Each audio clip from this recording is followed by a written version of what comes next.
From the children with no voice in borrowed rooms, to the magazines that carry their truth. 25 years of the same steady hand, finding the ones who fell through the cracks of the plan. From Mitcham to Croydon, from London to the world, every flag he planted said, you matter, you're hurt, but there's a man who finds you in the car. Oh, that's me. Yeah. That's me. Okay, cool. Dr. Yvonne. Yes. It's a Wednesday. Hello. It's a Wednesday and we're here. How are you doing? It's a Wednesday. Yes. Different time, mind you. Different time to where we normally go live. But here we are a bit earlier. Yes. And we're gonna try and keep it earlier from now on because it's what's better for you, especially. Much better for me. Right. Yeah. I think that our friends get concerned when they see someone drive now. I don't know why, because now we all have hands free these days, right? So, yes. I don't get concerned. You know, so but it's all right. It's all right. Like, at least you're not driving. You're doing other things. No, I'm actually getting my hair done. Tell us about it. Well, my hair, I do my goddess locks in the summertime, and my beautician is also one of my partners in a lot of the things that we do in Africa, and she is a lawyer herself who was moved over here.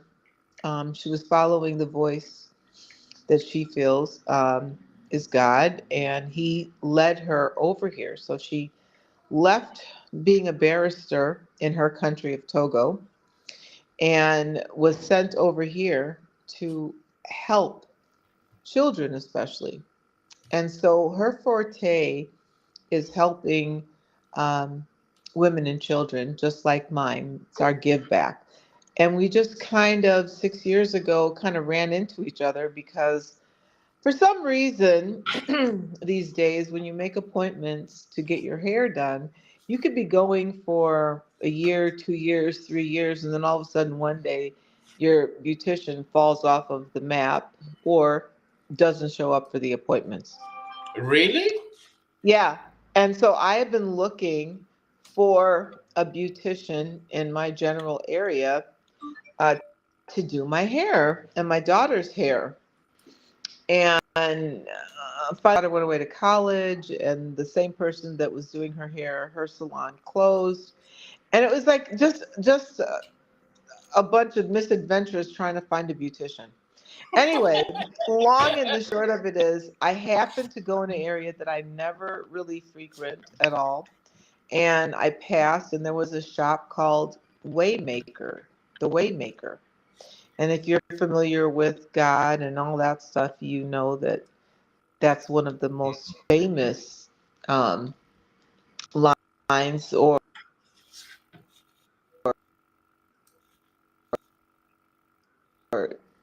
ever that he is in.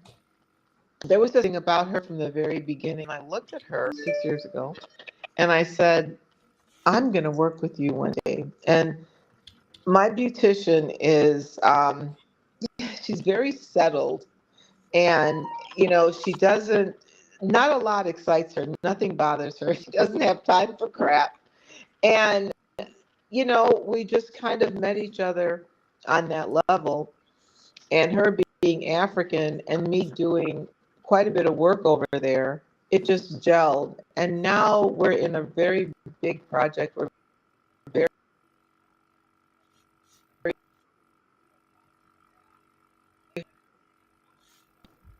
country, and in her village, she's very, very well known.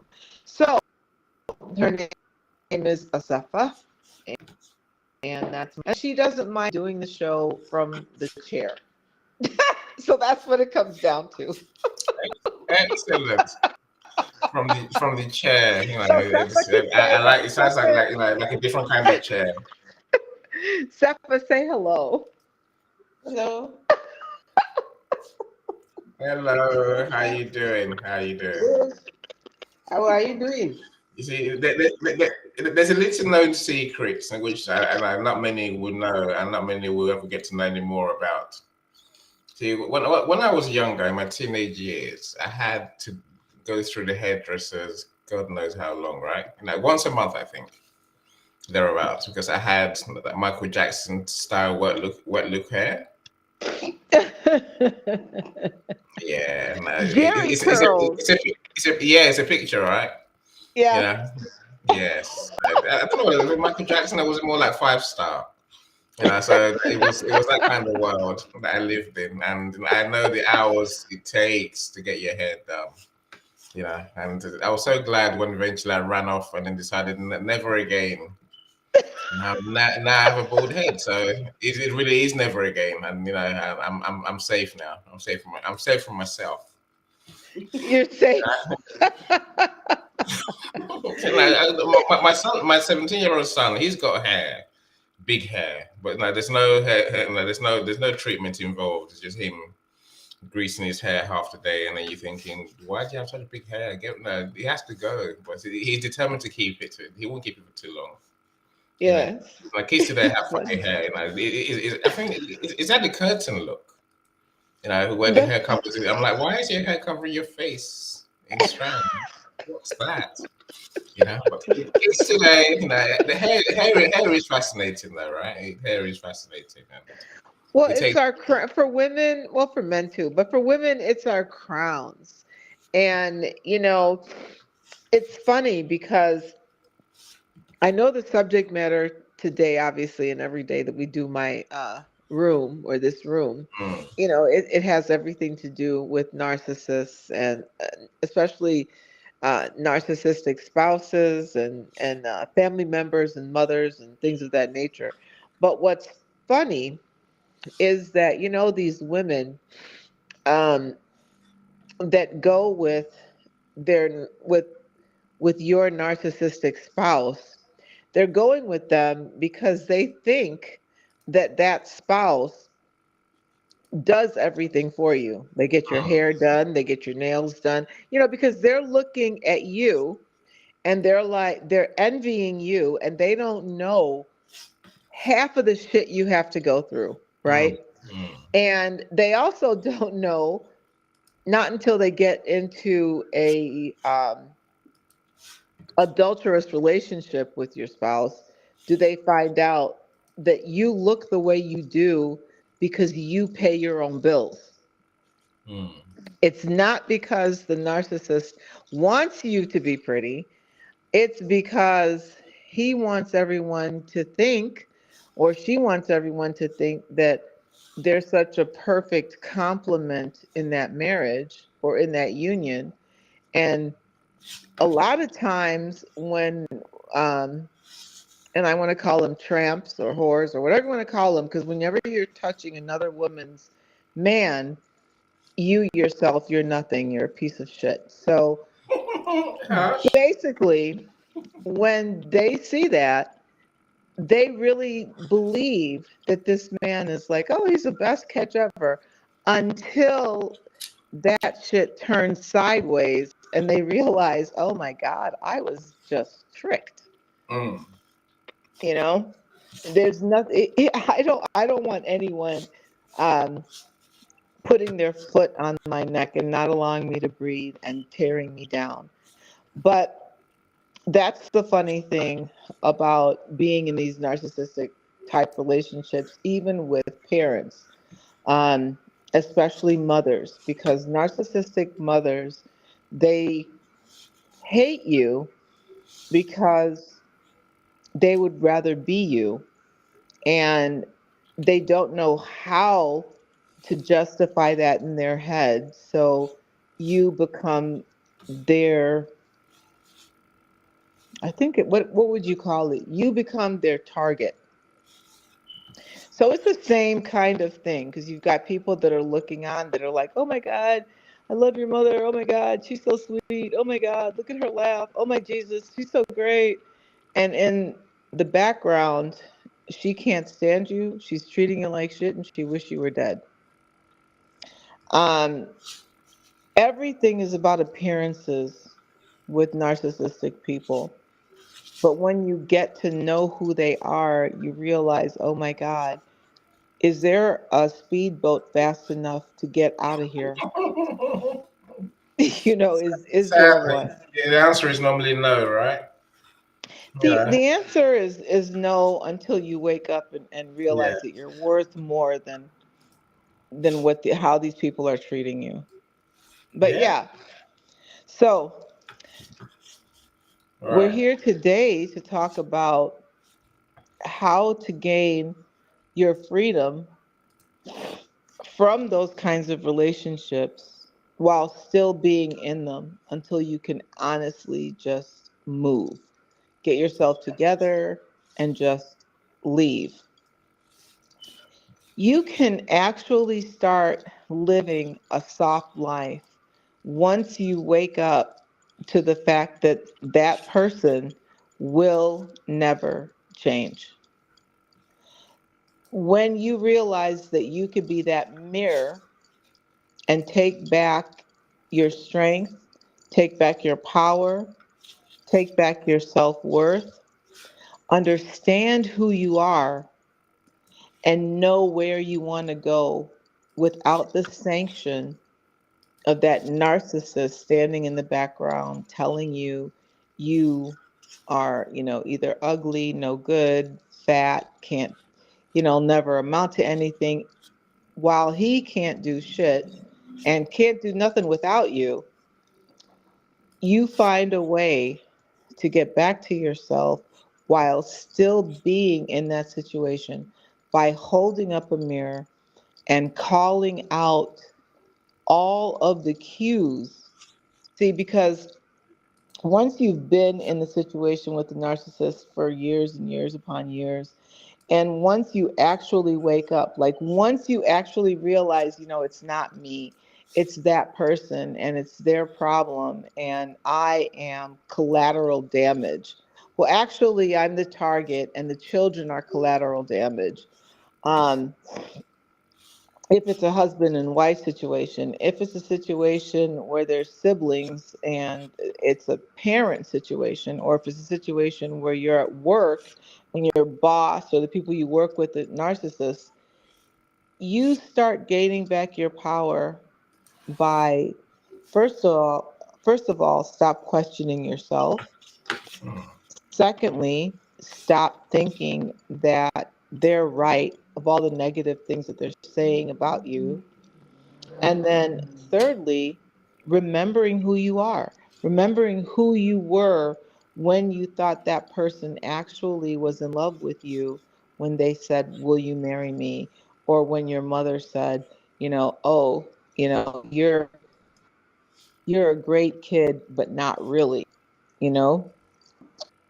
So, things being equal, once you find out that, or once you wake back up and you realize I lost myself in the shuffle of life, but I'm back now.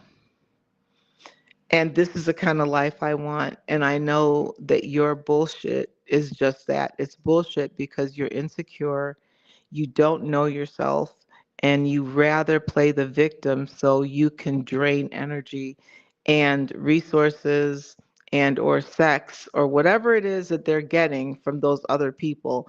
You know, you, you do not um, dictate to me how I should be living my life. So now let me hold this mirror and let me create the life I want until I am ready to get the hell on. I'm not going to get the hell on just because I'm trying to run away from you, but I am going to hold this mirror up and I am going to show you exactly who you are. And eventually everyone else is going to see it too because your mask is going to slip. So you create a safe environment for you to come back to yourself, for you to grow again, and for you to take your time in creating the kind of world you want to create. Because we're all co creators. Sometimes we forget that and we allow other people's problems, situations, or fundamental beliefs that are just fucked up to like literally change our lives. So once you create the atmosphere where you can now come back to yourself and bring back your power, love yourself more, go internal, ground your energy, create your own life while still being in the same home with that narcissist. That's what you have to do. You just have to take back your power and learn to love yourself again. And once you do that, once you really, really start loving yourself again, everything that you went through with that narcissist just becomes a beautiful lesson on what not to do, what not to bring into your life, and what not to accept. That's my take on how we take back our freedom and how we grow while still being in that situation. You have to be that mirror and that constant reminder to that abuser that you know who they are and you know what they do and you can see the cues. Because remember something, narcissists telegraph what they're doing. All you got to do is remember what those cues are. And once you start calling them out, they will work really, really hard to try to change the way they operate. But they're not smart enough to do that. They're only smart enough to make you feel like you're a piece of shit until you wake up and they can no longer do that. So that's the topic today. Yeah, that's a start. I mean, there is always the question of the control bit. I guess I think we are in control of our lives at all times. I guess a question that Michael posed, Michael is the one who asked the question, right? Is that Yeah. like it can be that we're not in control of our lives. But before I let you answer that, two of my friends are in the studio. Hello, my friends. Hello. I call one. I call the AI magician because she's an AI genius. Really, Dr. Yvonne, you find that soon enough. Literally, we need to I be. need to learn AI. No, you need to talk to Leslie. You need to talk to Leslie. The other day I did a search on ChatGPT because someone made me do it, right? And for me of myself, I did a search on Gemini as well. Gemini said something. I'm like, okay, that's lukewarm. Whereas ChatGPT got me down to a T. And then I realized Leslie did my new website literally a couple of days before, and everything she said was what ChatGPT told me, which is really weird. Crystal, I see you too. Nice, Crystal. Nice. Where have you been, Crystal? Working, I got promoted to assistant manager. Congratulations, my friend. Thank you. Yes, But I'll come back to you in a second. Give me one quick second. Let me welcome my friends. Otherwise, I feel bad. So, always. amazing Josh is here. How you doing, Josh? The early day, of course. Dr. Gisette is here as well. Good morning. I say good morning because you're in the US, and in the UK it's evening already. But it's early for us. That's why I look at it. That's just me being weird, right? So Josh says attention is the rarest and purest form of generosity. So especially attention to yourself, right? Attention to yourself, like that's what everyone's doing now, having their head done. That's why you can't see her because you're wondering, But thankfully, there's many ways to give attention to yourself. I'm sure, Josh. So we'll come back to that in good time, all right? So Liana, I see you too. Crystal, you're in the studio. I don't need to welcome you. I welcomed you, right? And Dr. Roxana is here as well. And the amazing Dr. Lisa, the menopause specialist. we were talking we had a room last night talking about mixing care with care and menopause, and how do they work together and strategies. Of course, Lisa now has a newsletter this morning that's in my inbox for me to look at, because she turns those conversations into newsletters very quickly. So do check out those. Now connect with Lisa and go and have a look at her newsletter. Right. That's my welcomes for now. If you're here, please drop us a comment. I can see numbers, but I can't see you personally. I can't welcome you. If you say nothing, we're kind of stuck, right? And I'd love to welcome everyone properly. Right. Leslie, let's go to Krista quick because she's outside, and I know what happened to Krista's connection, and she might have to run back to work. So let's talk to her quick, and I'll come to you. Is that all right? Cool. Crystal, talk to us. Well, Annie, this is a topic very near and dear to my heart. And I do agree with everything that Dr. Yvonne said about, when you finally do break free of that narcissist, whether it's a parent, a romantic partner, a sibling, once you break away and get the toxic out of your life, it is very freeing. Like, for me, my ex was so controlling and narcissistic, and just he was really good at the whole turning my feelings around on me and everything else. Like, I couldn't even paint my nails or anything. So when Annie first met me, I had just gotten out of my relationship for about a year, and my friends on LinkedIn have seen me go through every different kind of hair color and everything as I was just getting back to being myself and feeling free, and just breathing again. I'm very lucky to have a very supportive partner who helped me get out and everything. Having that support system when you do break free is very much needed. You second guess everything because of all the gaslighting and how much they just controlled everything in your life and put you down, and you have to rebuild and find your self-worth. But it's like you feel like you can breathe again once you finally do get free, and it's like you feel like you lost 180 pounds of dead weight is how I felt. So thank you for doing this topic, and it's good to speak to you again, Dr. Yvonne. It's been a long time. Wow, thank you so much. It has been a long time.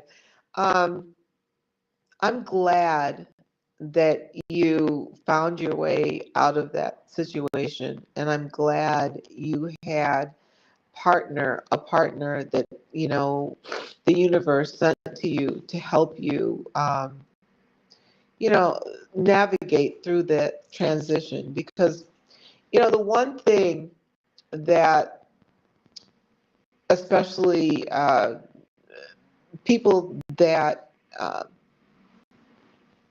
are cheaters, that's the best way to put it, they justify their cheating by saying, oh, it was only this one time, or, oh, I don't know where you get that from, you're imagining things, or, oh, I had to go do that because of something you did. They take no Mine responsibility. blamed it on me. Well, yeah, they have to. Yeah, because I was a little fearful of him after he had put his hands on me one time.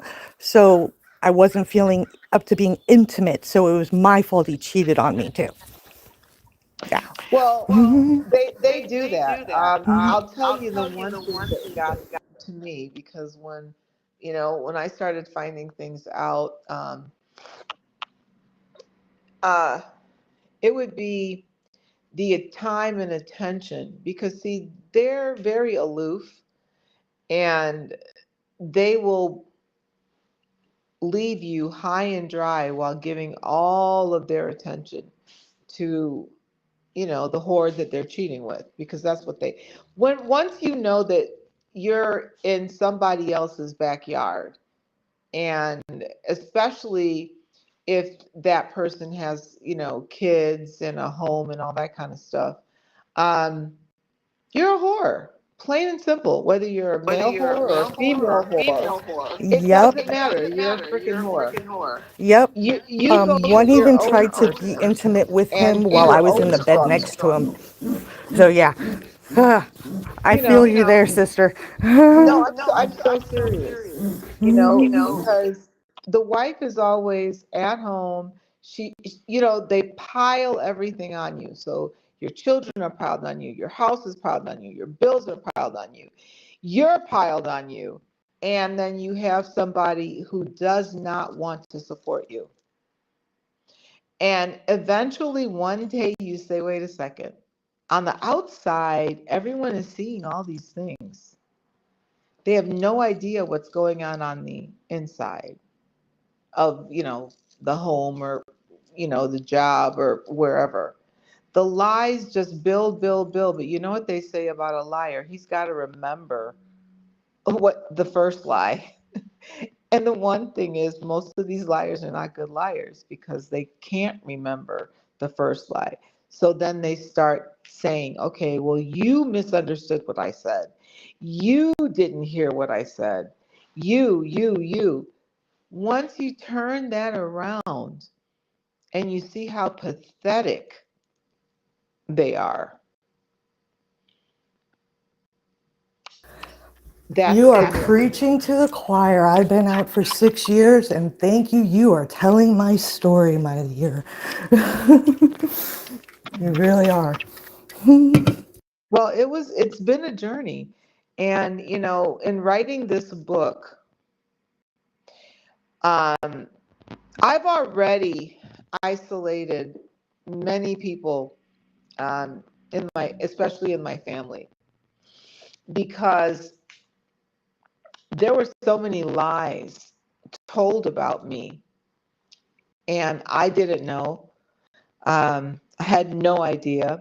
I found out the majority of everything on one of my uncle's 90th birthdays, of how honestly snake-like one of my siblings were, along with one of my parents. And my father's dead, so just give you an idea.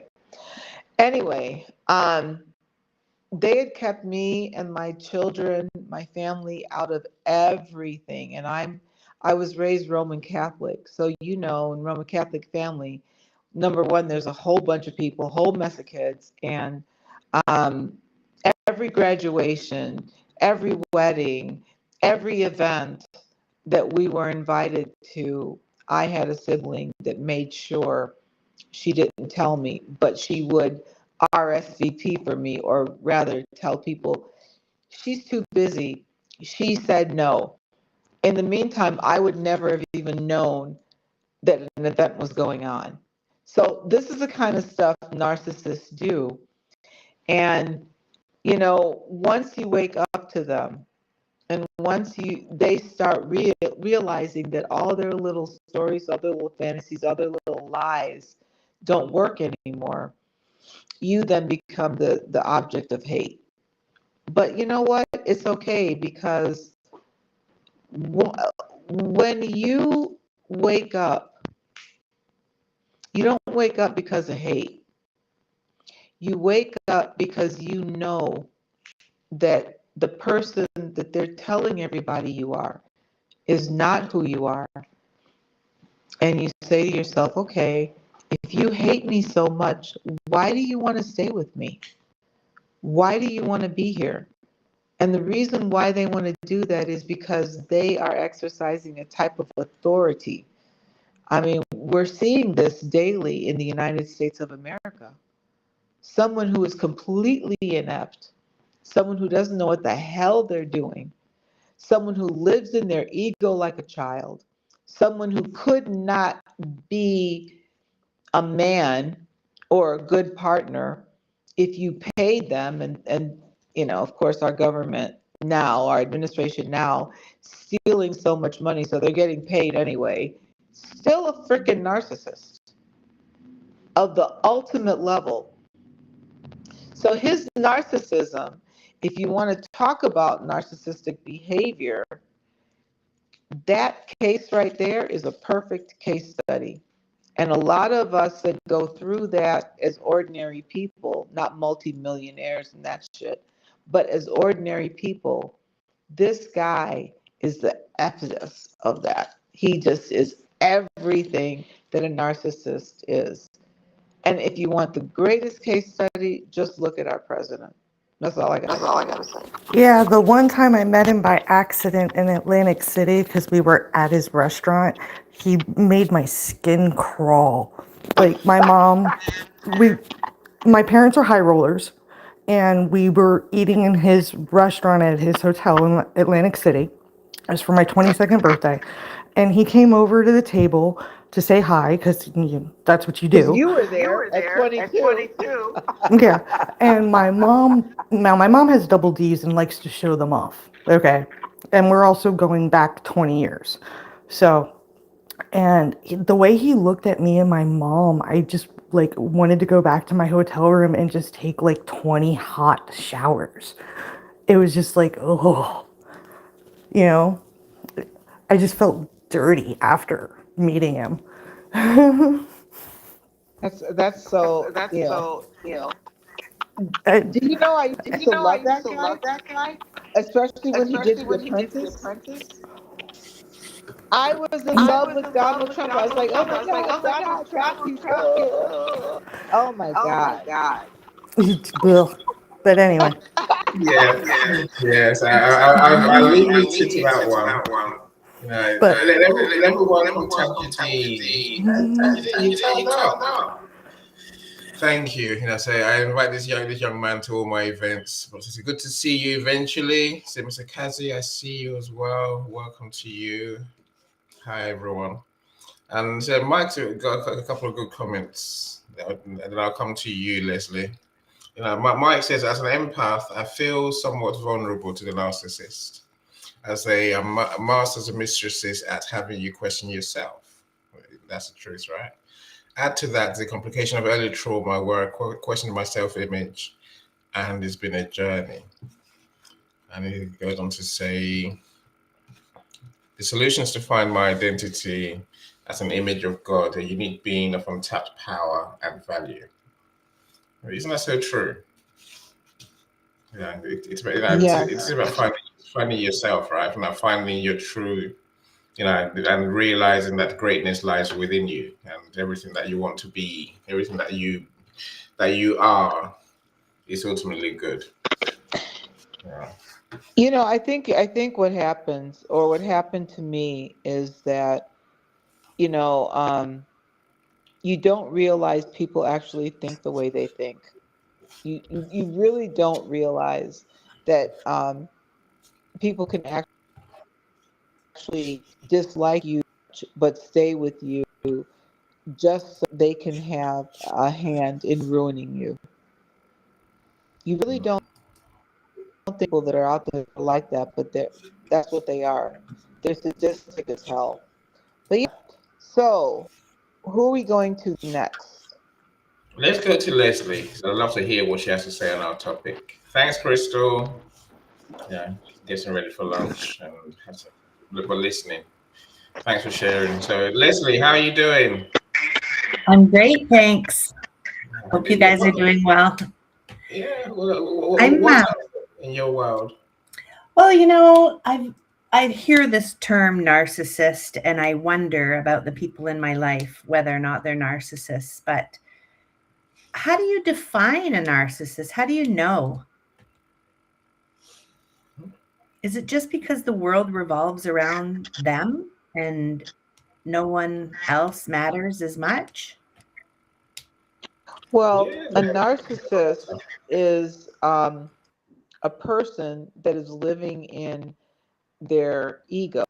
They're a person that are central only to themselves, and they go towards energy that they feel is strong and dependable and reliable, and it's usually an empath.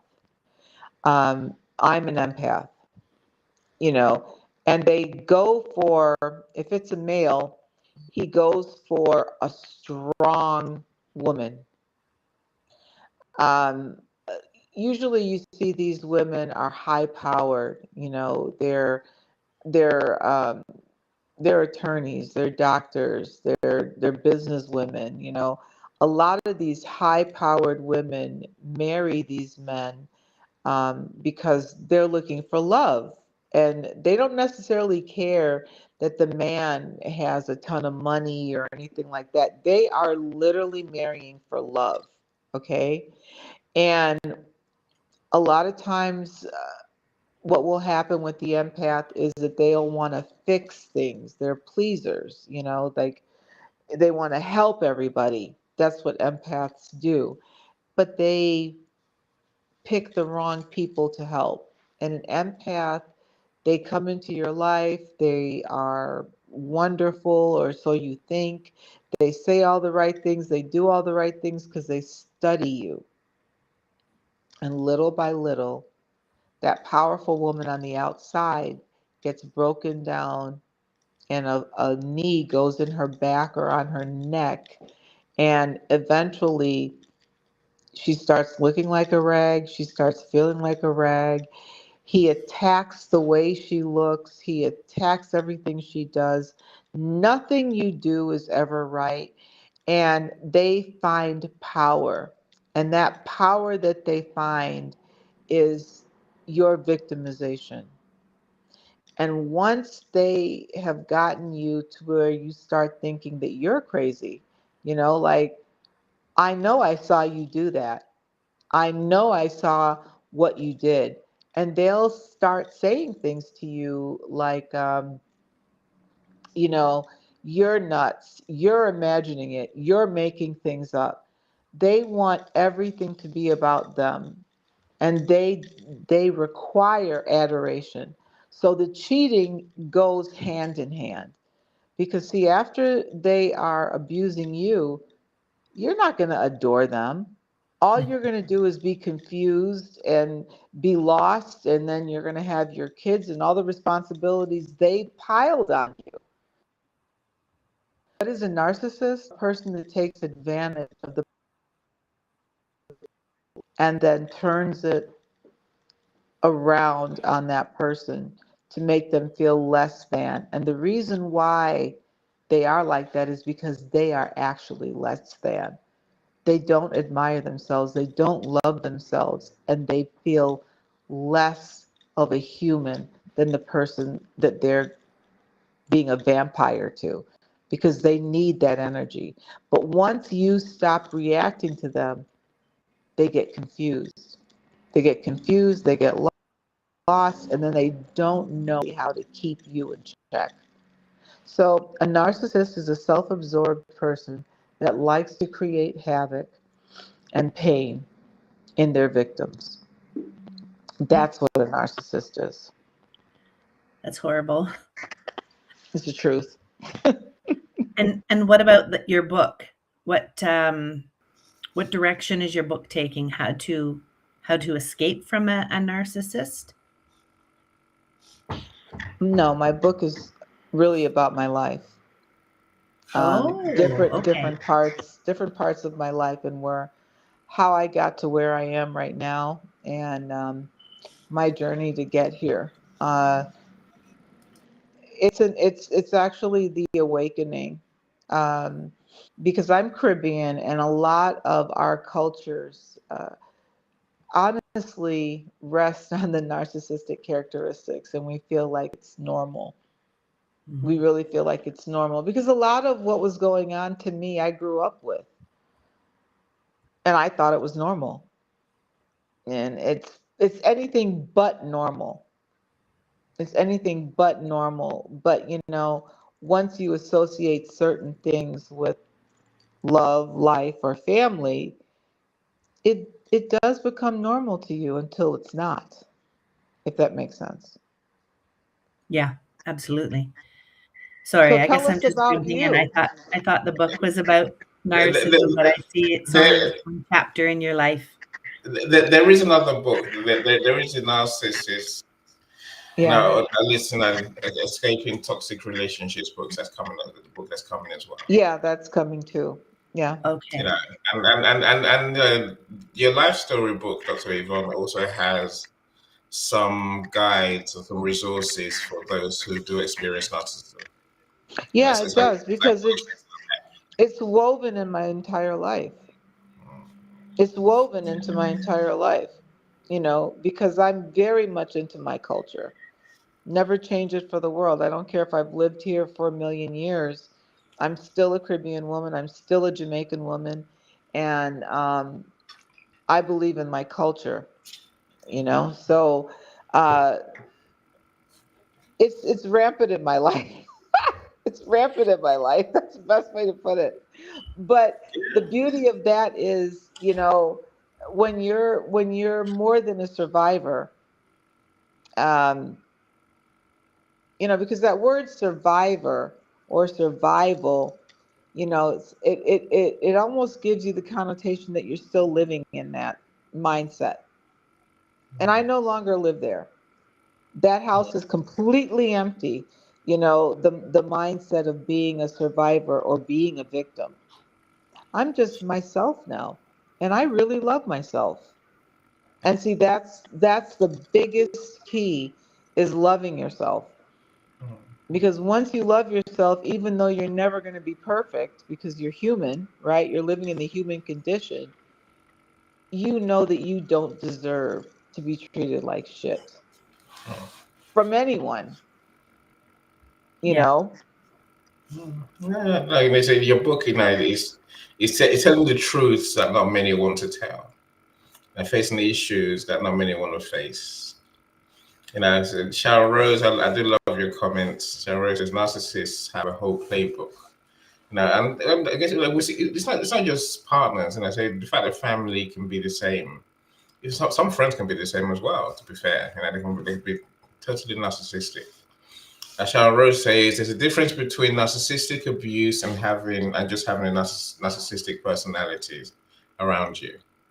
So they have one supply, and I guess they also have charm and grace to everyone else. The victim is also the target of their abuse, really. Whereas the rest of the world, they look and sound respectable, loving, caring.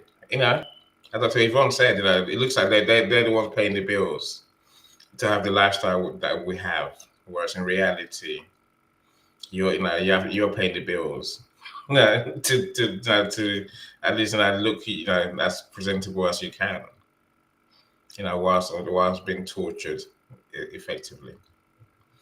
It's a miserable one, Leslie. I've seen friends and I've seen friends and family go through abuse for years.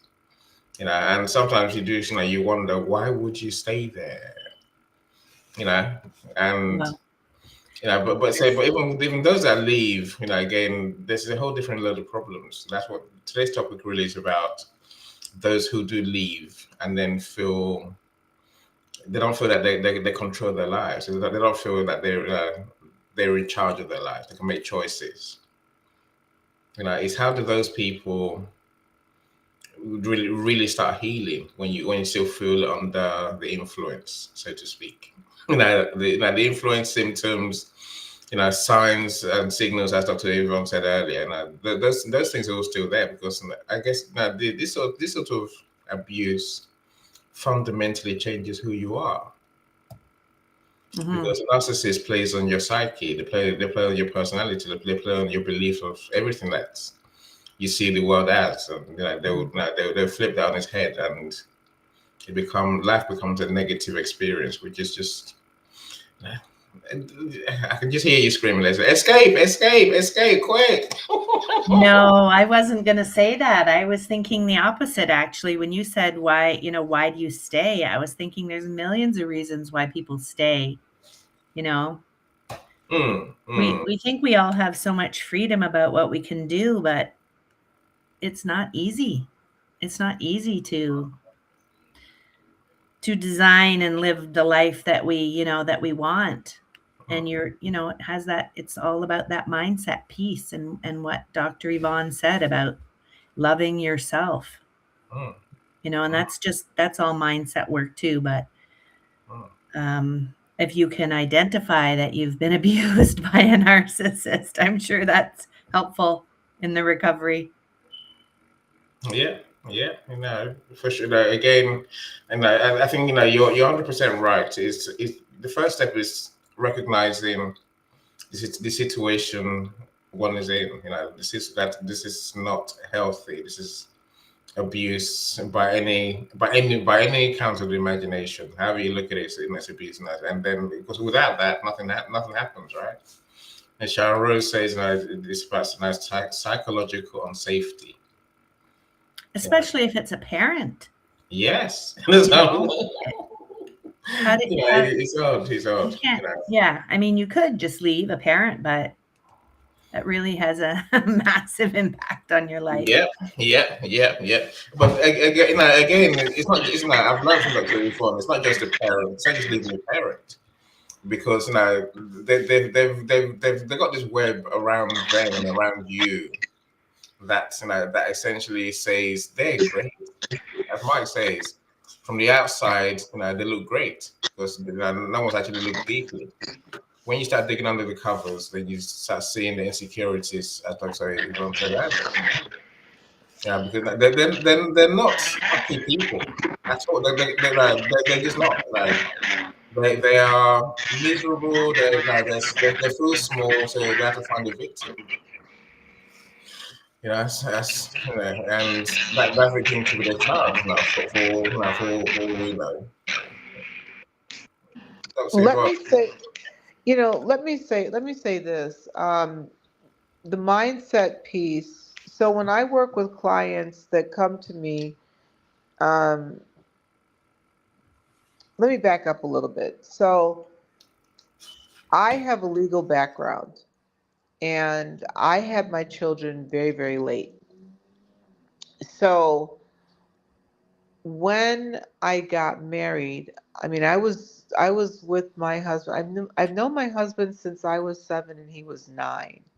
We're from the very same culture. Um, Now, when I say I've known him since then, we are Jamaican people, so girls can't talk to boys and boys can't talk to girls. I don't care if you're at the same wedding or party or whatever you're at. If they're not related to you, boys are on one side of the room, girls are on the other. So this family has boys and that family has girls or whatever. And I left home when I graduated. I graduated at 17, going on 18, and I left home and went straight to college and left my hometown. Honestly, never really went back. Couldn't stand my hometown. They had a lot to do with, you know, um, I just couldn't stand my town. We won't go into that. Short of it is that I never really understood that I was in a narcissistic environment. All right. When I was on my own for all those years before I decided to come back here, go to law school, and I ended up re-meeting, my husband, and I never really wanted to get married, never really wanted children, never wanted any of those things. But, one thing led to another, and I fell in love with this guy. And, because he was Jamaican, I'm Jamaican, I'm like, perfect. Don't want to marry anything outside of my people, because trying to explain a Jamaican family to someone who's not Jamaican or non-traditional does not make any sense. They will not understand it. Okay. So I'm thinking, okay, everything is perfect. Well, he was raised by an extremely narcissistic mother, like extremely. And he's a boy. He's not going to understand any of that stuff because, of course, most of what's carried out culturally is honestly on the woman and less on the man. If you're looking at it traditionally. But I had to work with my mind, with mindset. I had to work with grounding. I had to work with being able to truly myself, going through dark night of the soul, talking to myself about things that a lot of people would never know. We all have these dark secrets that we never talk about, things that happen to us in childhood, but maybe when you went to college or school, maybe at a job, maybe just something that you put in your own mind. But you have to do that research on self. And then you have to start being selfish. Like once you start really answering the questions of, who am I? How did I get here? Why do I feel the way I do about myself? Why do I hate myself? Why does everybody hate me? Because you go through that phase of everyone has got to hate me, which is because I'm not doing anything. I didn't do anything to these people. Why do they hate me? Right? Because you're thinking that if someone is mistreating you, they have to hate you. That there's no way they love you. And if your spouse is cheating on you or spending time with other people, there's no way that that person can love you. Because you see, if you love someone, you don't hurt them. Love is not supposed to hurt. It's supposed to be there to grow, to build an empire. When you marry someone, you marry them to form a legacy. So when you leave this earth, your children, their children's children can stand on your shoulders. You are the foundation. You are the tree trunk, right? Because your parents and your ancestors are the roots. And so from your union that try to form, right? I'll put it that way. You're really feeling that you love this person and you feel this person loves you. But when you wake up and you realize, I don't love myself enough, because if I love myself enough, I would choose myself. I would choose myself to get away from, no matter what they call them, mother, sister, father, brother, cousin, whoever it is, I choose myself. So everything has to do with where your mind is.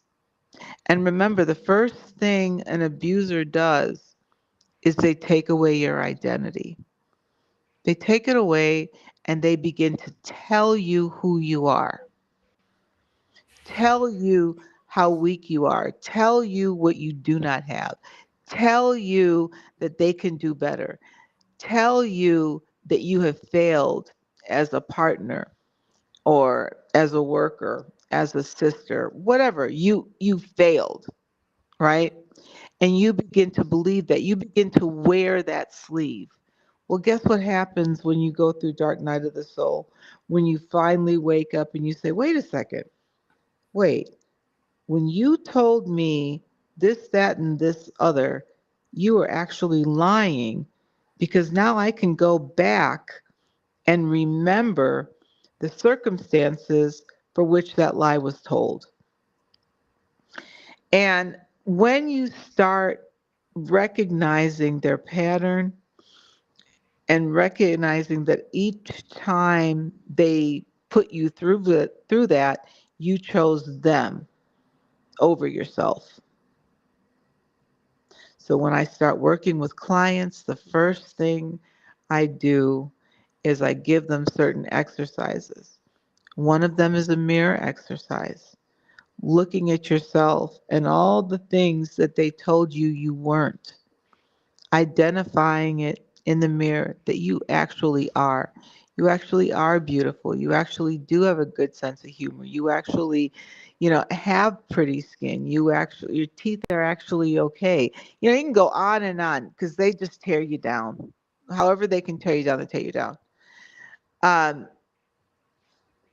your mindset has to change in order for you to procure a change in your life. So it starts internally, and it starts with you being honest with yourself. I don't know. I hope that made sense. Yeah, yeah. I mean, that makes perfect sense. So Sharon Rose says, truth, Leslie, and it is a great question. What is narcissism? I think that's always a good place to start because I say that's where everything begins, right? It might say we have agency, strict choice in the abundance mindset. Narcissists will try to keep you trapped in the scarcity mindset. That's so true. You're less than in their eyes. Sharon Rose says shadow work is so important in the process of individuation. I love that word. Is that a real word? It's back to Yvonne, but no. Again, I think good way to look at it. Mr. Rochelle, Bill, how you doing? Glad you're here. Good morning to you. Says hi to everyone, and it also says choosing yourself is not selfish for sure. William carries on and says that narcissists isolate you, making them feel as if they're your only hope. Sad but true. Sad but true. And I get a couple more. So, Coach Ashif, how you doing? Good morning to you too, all the way in Canada. It says now realize the hold is in your hands. Isn't that the truth, though, right? Yeah. But as I say, Leslie, it's harder than it sounds. Breaking free. And they say that's the most dangerous moment. I remember I sent you a video the other day, didn't I, Dr. Yvonne? They say a man that was jailed because his wife eventually decided to jump off a bridge rather than continue the abuse for another day, for another moment. Yeah. And that actually locked him up. So that's progress, if you ask me. That's society realizing it's not always on someone to report, and you can still be held accountable after the fact. Yeah, and even if it looks like you've made a choice, which is obviously, jumping off a bridge is clearly not a choice. Trigger warning for anyone who's bothered. But literally, I was heartened to see that there is consequences. Abusers won't get away with it forever. Sharon Rose says some don't verbally abuse, but do it in other ways. Coercion is many other ways that people do what they do, right? Frank, how are you doing, Frank? Frank is in Lagos, in Nigeria. Frank, long time. Where have you gone? AI is getting bigger and bigger, and then Frank disappears. Frank's the first person I know creating an AI bot for websites. It means, which meant that whatever you ask, you're gonna get an answer. Those chatbots I tend to get stuck. Sorry, wrong question. Don't know. Ask again. But Frank's chatbots, they always work. So I do like that. Frank, AI is coming. AI is here, right? Properly. I say this because it's my chance to tell you. My room later tonight is talking about the ethics. It's not ethics. Is it ethics? No, it's not ethics. It's can you be authentic with AI? That's a question I'm asking tonight. So if that interests any of you, I hope it does.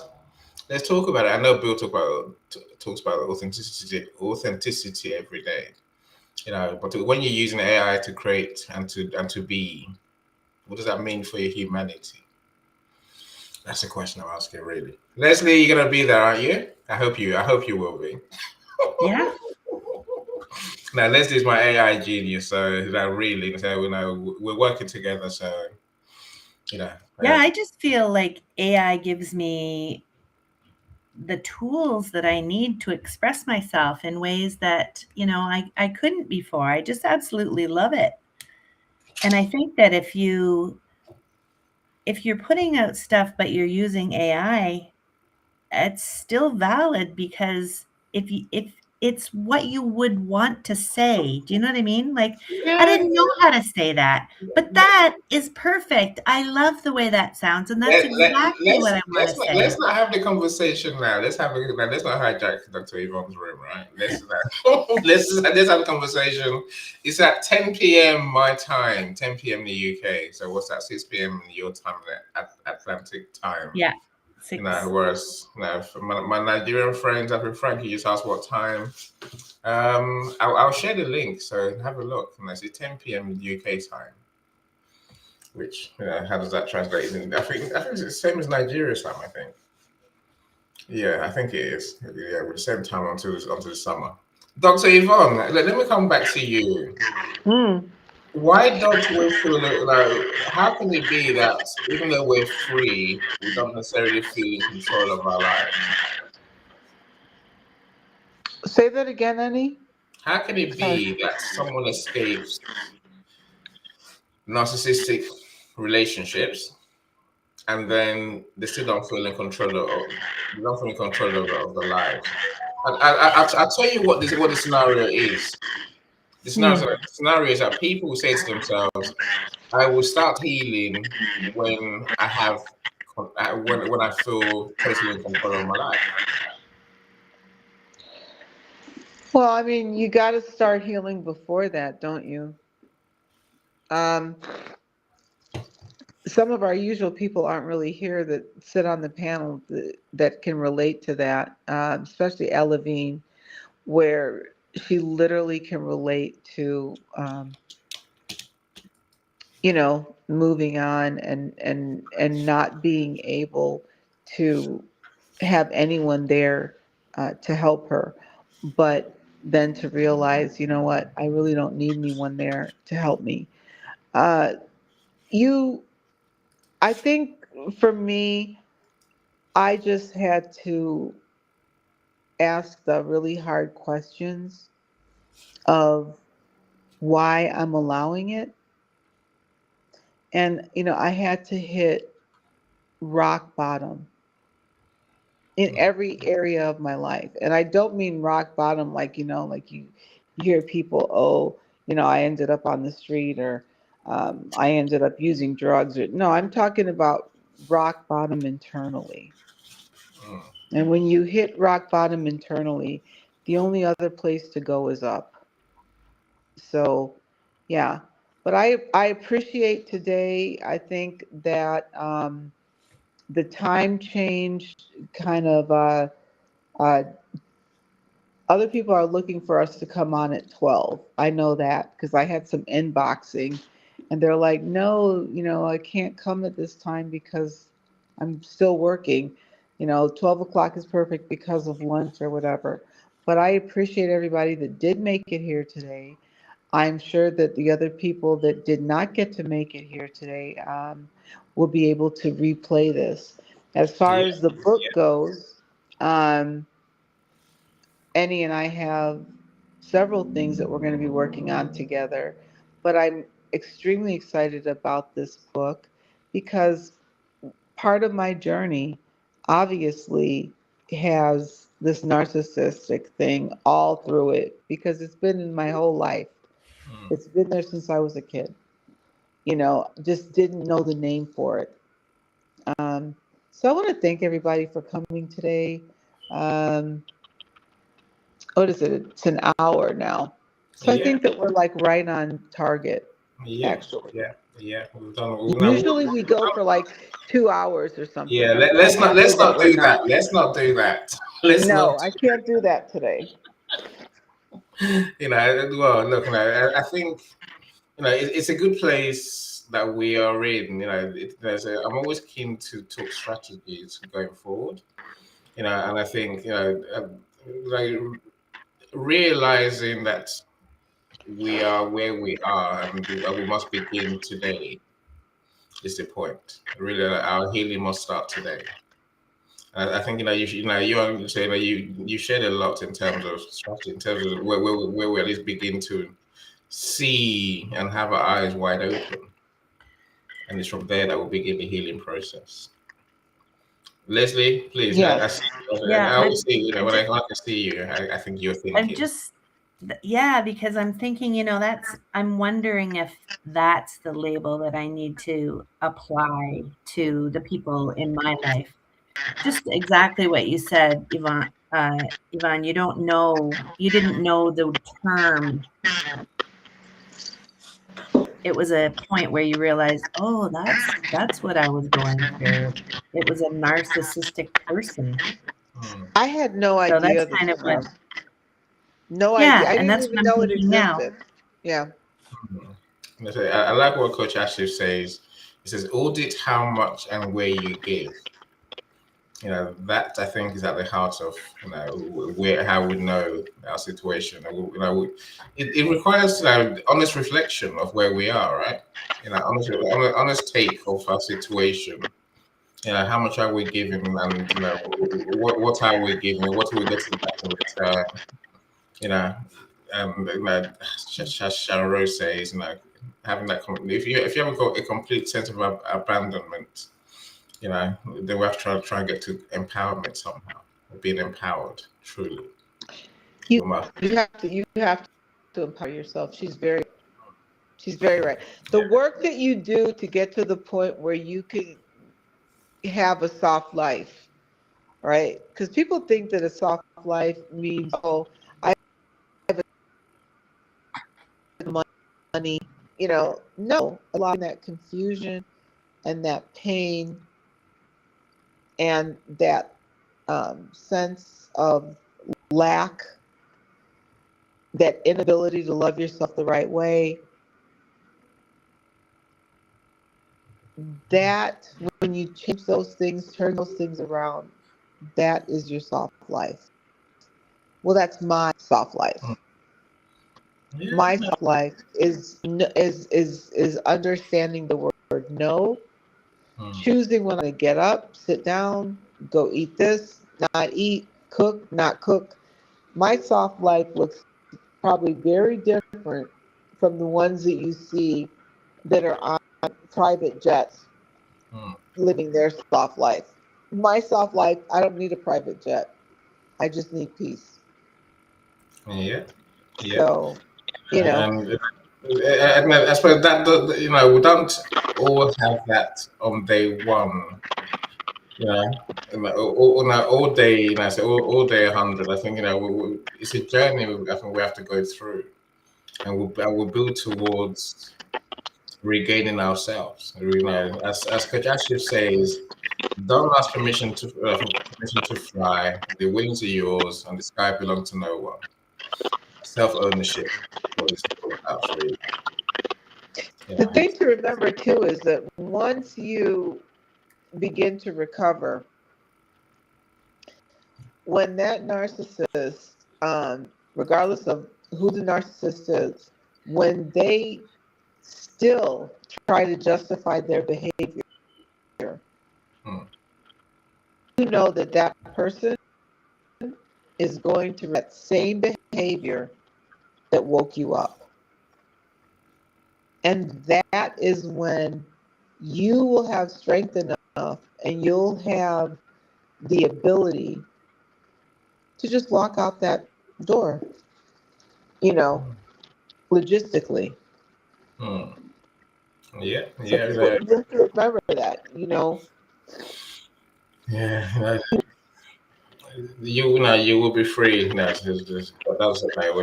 Sorry, I talk about being free from where I am because I'm stuck outside my house. I have been for 6 months. Yeah. So free any from Margate. Free any is what I say. I tell my wife every day. Free any needs to be free. Well, look, I think I'll connect you two. Have a conversation, Leslie and Dr. Yvonne. How's that?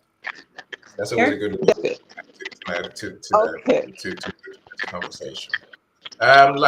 So thank you so much, Dr. Yvonne. We'll be back again in 2 weeks' time. Look, our friends are here. That's an important thing to be. Yes, it might be some different friends that we have in the later room, but that's life, right? And once we get used to a new time, then we'll be flying again, right? Yes.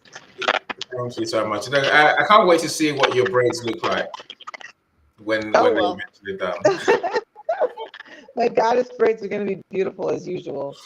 Anyway, it's 11:11 on the clock. Couldn't end at a more perfect time. 11:11 in numerology. So all new beginnings. All the best to everybody. Thank everybody for You take care, joining. Dr. Ivan. Take care. All right. Mike, yes, Mike, I want to stay the AI part. You know, it's not I want to stay the AI part, it's that we must talk about this AI thing, right? And I was in the room the other day, and I think Felipe and Melissa Houston were saying, you know, the AI thing is like when they invented cars, and people are like, "No, I'm going to stay on the horse. I want to carry and use horses. No car for me. Motor engine, no." Yeah, AI is here. We can't ignore it, and we can. So we have to begin to adapt. That's the point, right? I do want to stay the part because some those laggards are still there, and early adopters. I don't know if they're winning. I think early adopters seem to have got swept aside by the wave. That's my take on. That's my take. Really. That's what I feel like. Those, they say, people like Frank who were talking to AI 2 years ago and creating AI bots. Now we've all caught up. You know, where are you in this conversation? You know, what's again, as Mike says, you know, we're all cyborgs. No, are we really? Is that what AI is doing to us? I don't know. This is a question for later, Mike. We must talk about it. Anyway. Leslie, anything you want to say before we go? Thank you so much for joining us in the studio. Thank you, Crystal, as well. No, I'm just really looking forward to knowing more about Dr. Yvonne's book and the work that she does. I feel like there's gaps in my knowledge that need to be filled now.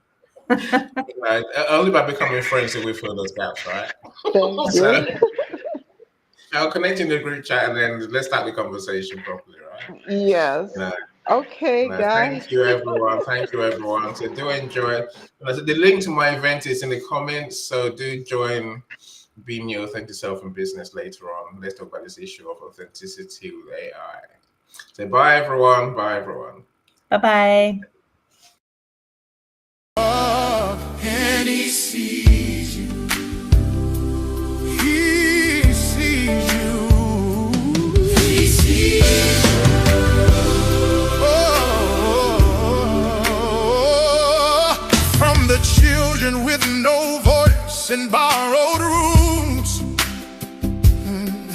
to the magazines that carry their truth. 25 years of the same steady hand, finding the ones who fell through the cracks of the plan. From Mitcham to Croydon, from London to the world.